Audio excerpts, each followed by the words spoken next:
Omtatah, when asked, what will you do if you become the president, he said that instead of taking RUTO to ICC, the best medicine he will do for him is to arrest him and detain him in KAMITI.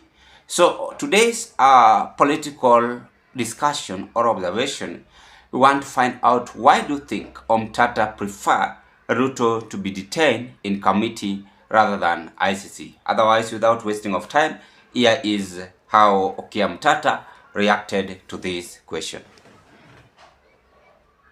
Maybe it's time to actually think of taking the case against President William Ruto to the ICC because they believe that is the best route. What are your thoughts on this? We will take him to KAMITI, no ICC. We will try him in Nairobi here, Milimani, and we shall lock him up in KAMITI. No ICC. What are the possibilities of that, Mheshimiwa? I mean, we've seen the heads of state existing in this country, even the ones that were deemed unfit for office and the most corrupt, nothing was done. So when you say you're going to try him in KAMITI, what changes this time around? I think this country has never had a head of state like William Ruto. Okay. We have never had a madman in State House. People have been very sober, but they may have had their excesses. Look at Mzee Moi, when he realized he handed over a country. There is no president in this country who has never handed over a country. Even Mzee Jomo Kenyatta, when he died, Moi did not pick up a broken country. He picked up a functioning country. Okay. Moi, with all his challenges, handed over a country. And when he realized that the ground had shifted, that the people had moved, he accepted. You've watched and listened to that video, ladies and gentlemen. Before I carry on, pleasure to meet you once again, and thank you so much for your continued support in this broadcast always. For those of you who are subscribed to this YouTube channel, I want to say thank you for such kind of a great support. And if you are watching me for the first time, having interest to proceed with this kind of political discussion, I request you kindly do me a favor, take a 1 second, click that notification bell and subscribe to our YouTube channel. Like my videos, share them to your friends, family and relatives. Actually, we are going so fast, and I want to thank you for at least making Zion Kenya TV YouTube broadcast to grow. Ladies and gentlemen, what are your take? Let me begin with my thought. Number one, Omtatah is a very sober-minded politician. That is the reality, whether you like it or not. He knows what he's doing, and is just trying to confirm to us that it is obvious when a man, if you want to know a true measure of a man, give him power, know what he does with his power. The truth of the matter is that the current head of state, that is President William Ruto, have failed. He has failed to listen to the wananchi, because right now ground is not favoring him. And that is what I said even on his official page when he was meeting with other candidate. I said that the ground is not favoring the current head of state, and I keep on even repeating here. How do you know that ground is not favoring Ruto? That is the question most of you might ask me, and even the NIS who are watching us here, they might ask me. This is how you will understand the ground is not favoring Ruto. Number one, how people speak about against him. That is the first thing.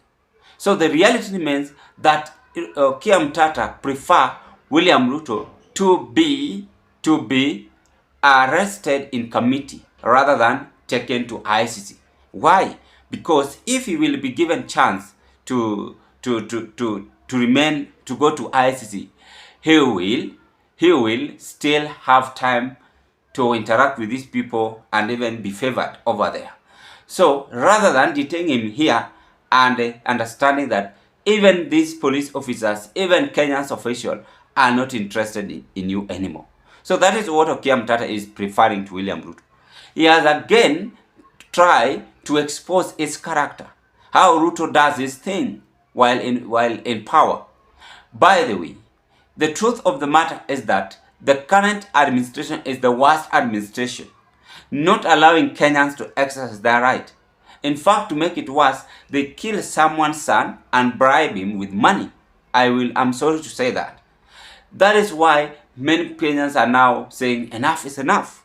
Yesterday, those of you who had came across Gladys Wanga, you heard what she said, that enough is enough. So many people are killed, so many people are abducted, and the government is still insisting. I would like also to say this. Lagat, the one who was mentioned, step aside instead of resigning.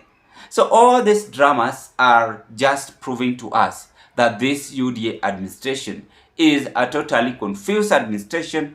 They are mad, as been said by Omtatah, and the reality is that they lack leadership skill.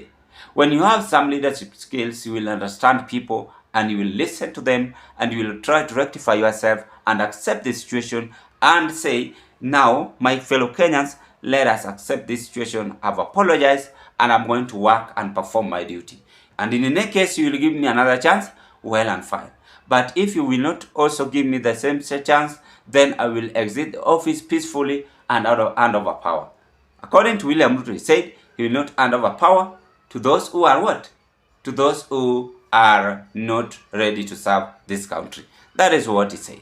So Omtatah is firing back at William Ruto and saying in any case, given chance to run this country, he will arrest him to KAMITI. So this is the message William Ruto should receive. He must prepare for the KAMITI arrest. Ladies and gentlemen, what are your take? I rest my case at this point and I wish you all the best.